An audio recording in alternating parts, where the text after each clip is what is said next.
everyone, and please welcome to the platform of Krida Legal Star, that too with the GST and taxation.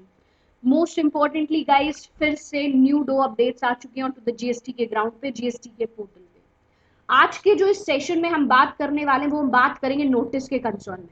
GSTIN department का ये prospect ही हो गया है कि भाई अगर किसी भी तरीके की कोई प्रॉब्लम आती है तो वो आपके अगेंस्ट में आपके GSTIN नंबर पे इशू कर देता है नोटिस। ठीक है, तो नोटिस किसी भी प्रोस्पेक्ट में अगर कोई भी टैक्स ऑफिशियल इशू करता है तो उसके लिए कुछ रूल्स रेगुलेशंस नॉर्म्स बनाए गए हैं फ्रॉम द GSTIN डिपार्टमेंट। तो मैंने अपने प्रीवियस वाले वीडियोस में भी ये बात शेयर की थी कि अगर भाई जो शो कॉज नोटिस आपके अगेंस्ट इशू हुआ है उसकी सारी एजुडिकेशंस, उसकी सारी प्रोसीडिंग्स, उसकी सारे सिम्टम्स, सारी चीजें अगर अप्रोप्रिएट फॉर्म में नहीं है तो उसको नल एंड वॉइड कंसिडर कर देता है department and in fact the tax officials as well. वो जो भी डिटेल्स आप देते हो अगर वो अप्रोप्रिएट नहीं है नोटिस में तो हम उसके अगेंस्ट, मतलब बीइंग अ टैक्स पेयर, हम उसके अगेंस्ट में कोई भी एक्टिविटीज को कैरी फॉरवर्ड नहीं करते या नहीं करनी चाहिए। इस कंसर्न में एक नया ऑर्डर आया था on to the GST notice. जब भी कि क्या हुआ, situation was, the case was कि लाइक मिसमैच की जो एक्टिविटी है GSTR 3B और 2A के कंसर्न में। Fact of the case was कि द GSTR 3B में जो ITC क्लेम करी by the tax payer that was be in excess of GSTR 2A। 2A के अंदर जितनी ITC शो कर रही थी वो उस अमाउंट की ITC से ज्यादा GSTR 3B की ITC को कर लिया टैक्स पेयर ने क्लेम।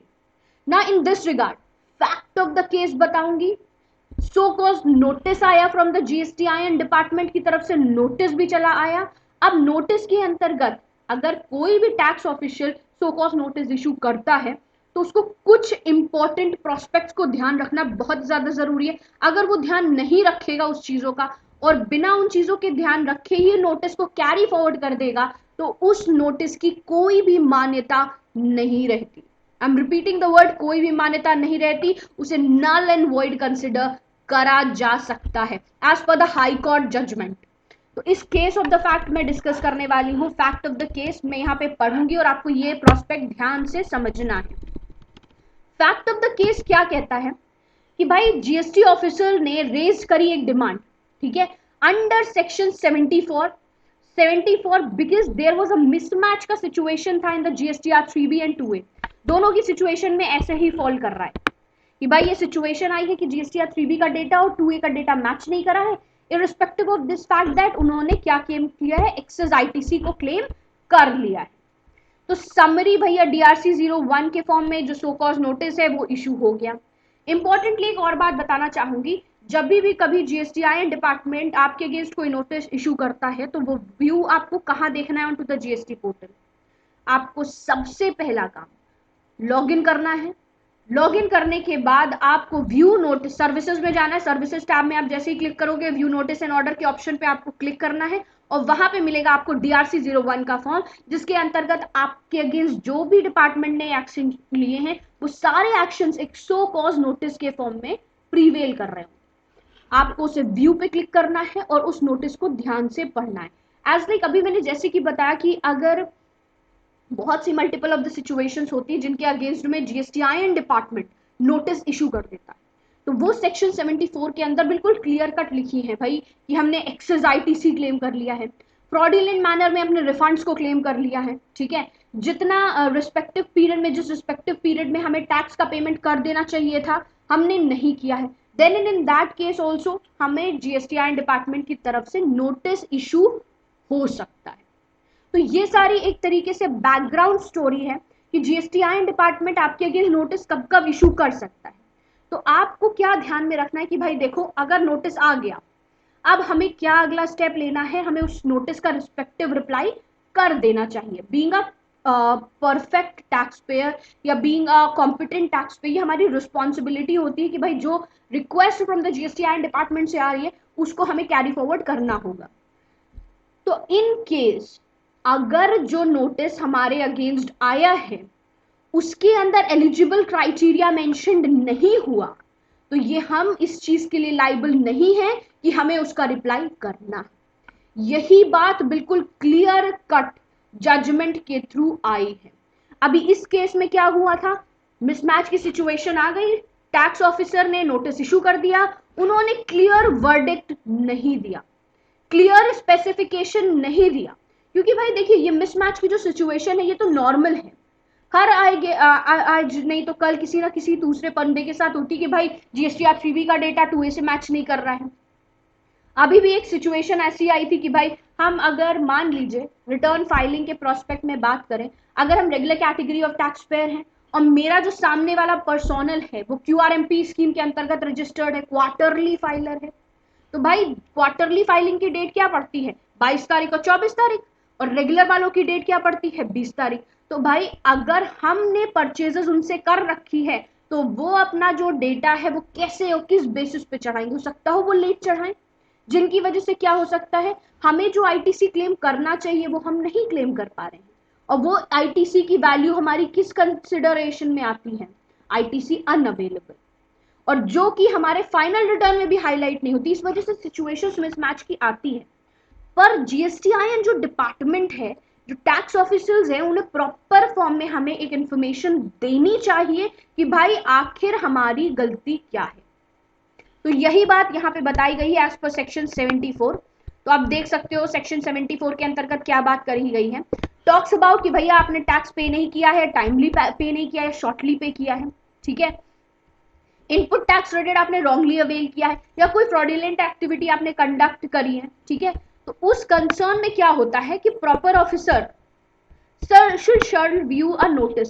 वो एक नोटिस आपको सर्व कर देता है, ठीक है, तो आपको उस नोटिस का रिप्लाई कर देना चाहिए।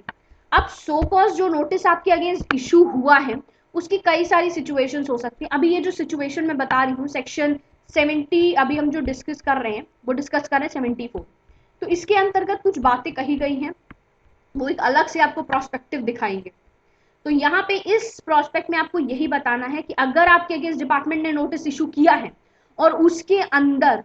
कुछ प्रॉपर डिटेल्स मेंशन नहीं की गई हैं या उसने स्पेसिफाई नहीं किया है एलिगेशंस को, तो वो show cause notice null and void consider किया जाएगा as per the decision of the high court.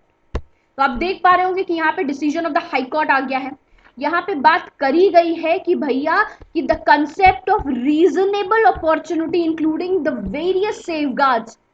to be afford opportunity to the person to deny the guilty and establish the innocence which where be he has to be told the charges levied against him and or allegations and search charges is being based, it is being said that कि अगर कोई भी personal या tax officer आपके against notice issue कर रहा है तो उसको ये प्रॉपर एलिगेशन स्पेसिफाई करना बहुत ज्यादा इंपॉर्टेंट एंड मैंडेटरी हो जाता है। अगर एलिगेशंस क्लियर नहीं है,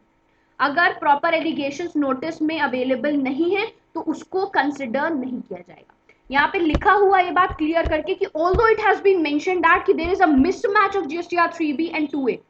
भले ही यहाँ पे मिसमैच की सिचुएशन हो रही है but that is not sufficient as a foundational allegation के बेसिस पे ये सफिशिएंट नहीं है। आपको क्लियरिफाई करना पड़ेगा कि किस प्रोस्पेक्ट में ये नोटिस इशू किया गया है। तो DRC 01 इशू करने से पहले पहले नोटिस इशू करने से पहले पहले proper allegation must be clear in the notice. अगर वो नहीं है तो यहाँ पे टैक्स ऑफिसर जो टैक्सेबल पर्सोनल है is not responsible at all, भैया वो रिस्पॉन्सिबल नहीं है उस नोटिस का रिप्लाई करने के लिए, is not bound even to bound even कि भाई उसका रिप्लाई वो करे ही करे। अब यहाँ पे मैं एक प्रोस्पेक्ट की तरफ आपको एक और शिफ्ट करूंगी, वो भी नोटिस के कंसर्न में ही बात करी गई। एक इंस्ट्रक्शन आया था, सीबीआईसी का इंस्ट्रक्शन आया था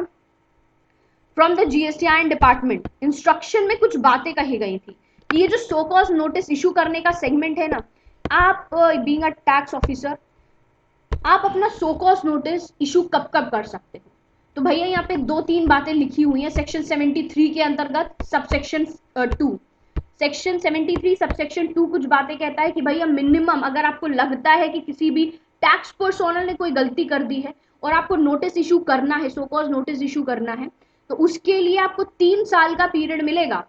the proper officer shall issue the order under subsection 9 within the 3 years from the date of issuance of furnishing the annual return। भाई आपके पास रिस्पेक्टिवली 3 साल का वक्त मिलेगा, ठीक है, एंड दैट टू 3 साल का जो पीरियड है, 3 साल का जो वक्त है आपके पास, उससे 3 महीने पहले, 3 मंथ्स पहले ही आपको वो सो कॉज नोटिस इशू करना है, ठीक है। एंड एज पर देखिए यहाँ पे लिखा हुआ है सेक्शन 73, ठीक है, जिसमें आपको ये बात स्पेसिफाई करी गई है 3 months, 3 months prior to the time limit specified under sub section 10, sub section 10 के अंतर्गत आपको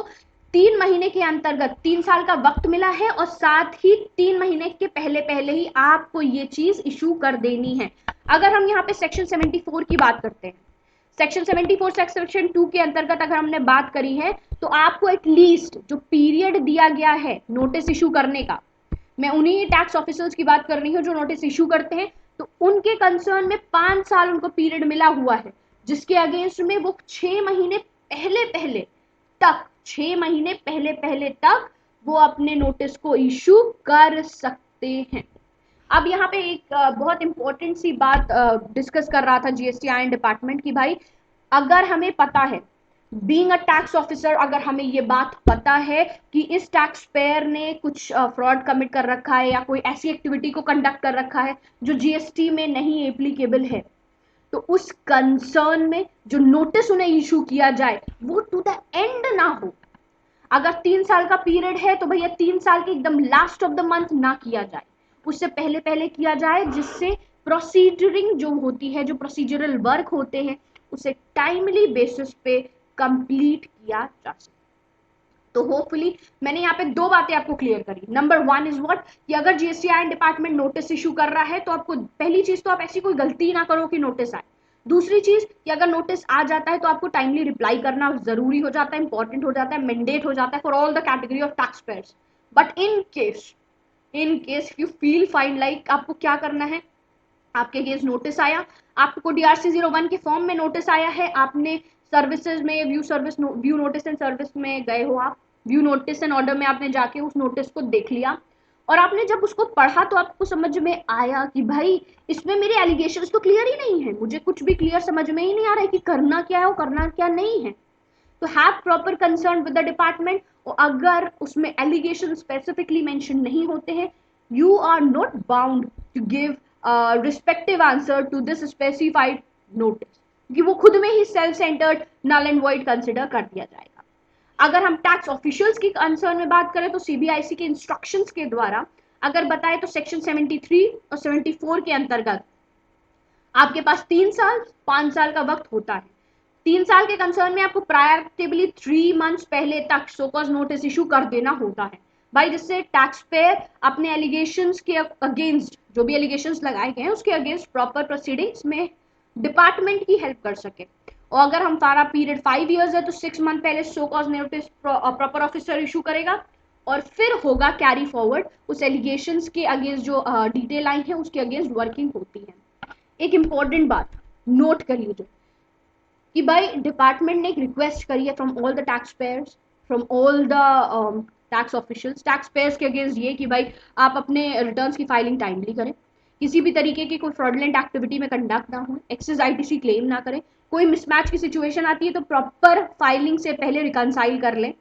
और इररिस्पेक्टिव दिस फैक्ट दैट, और टैक्स पेयर के लिए बात कही गई अगर फिर भी उन्हें कोई ऑप्शन मिल जाता है अवेलेबल कि उन्हें रिटर्न की फाइलिंग जो है, उनको ऐसे कोई कंडेक्ट्स या वर्डिक्ट्स मिलते हैं, एलिगेशन मिलते हैं किसी टैक्स पेयर के अगेंस्ट, तो सो कॉज नोटिस को टाइमली बेसिस पे इशू करके उनकी प्रोसीडिंग्स को कैरी फॉरवर्ड करें। तो आज के लिए बस इतना ही गाइज। इंपॉर्टेंटली शायद आपको ये वाला नोटिस का प्रोस्पेक्ट क्लियर हो गया होगा। In case if you feel like convenient, you can join hands with Prada Legal Star. You can coordinate us at 7393977569 for all concerns of GST updates, masterclass, live sessions, both. अगर कोई भी problem होती है, आपको कोई consultation चाहिए, then itself also आप you can coordinate us at 7393977569. Keep yourself safe, sound and healthy, guys. Till then, bye bye. Thank you so much.